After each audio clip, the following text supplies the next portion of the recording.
శివాయ. ఓం శ్రీ మాత్రే నమః. అందరికీ నమస్కారం. మీరు కనుక ఫస్ట్ టైం మన ఛానల్ని చూస్తున్నట్టయితే సబ్స్క్రైబ్ చేసుకొని ఈ వీడియోని లైక్ చేయండి. అలాగే మీ వంతు సపోర్ట్ని మన ఛానల్కి ఇవ్వండి.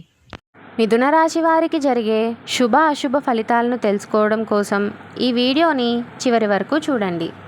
ఈరోజు మిథున రాశి వారికి మిశ్రమ ఫలితాలను చూపించనున్నది.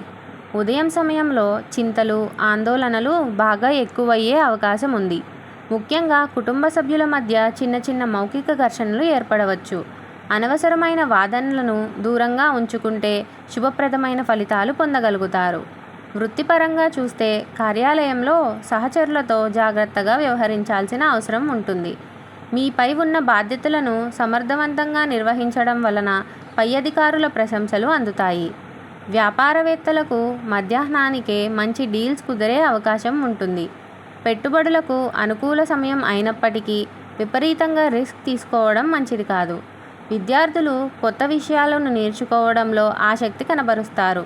స్నేహితుల సహకారం లభించడం వల్ల సాఫీగా చదువులు కొనసాగుతాయి. సాయంత్రం తరువాత కుటుంబంలో ఆనందకర వాతావరణం నెలకొంటుంది.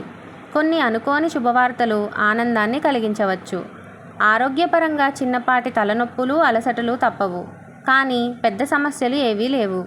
మానసికంగా ప్రశాంతంగా ఉండేందుకు ధ్యానం లేదా చిన్న ప్రయాణం చేయడం మంచిది. శుభకార్యాలకు లేదా పుణ్యక్షేత్ర దర్శనాలకు అనుకూలమైన సమయం.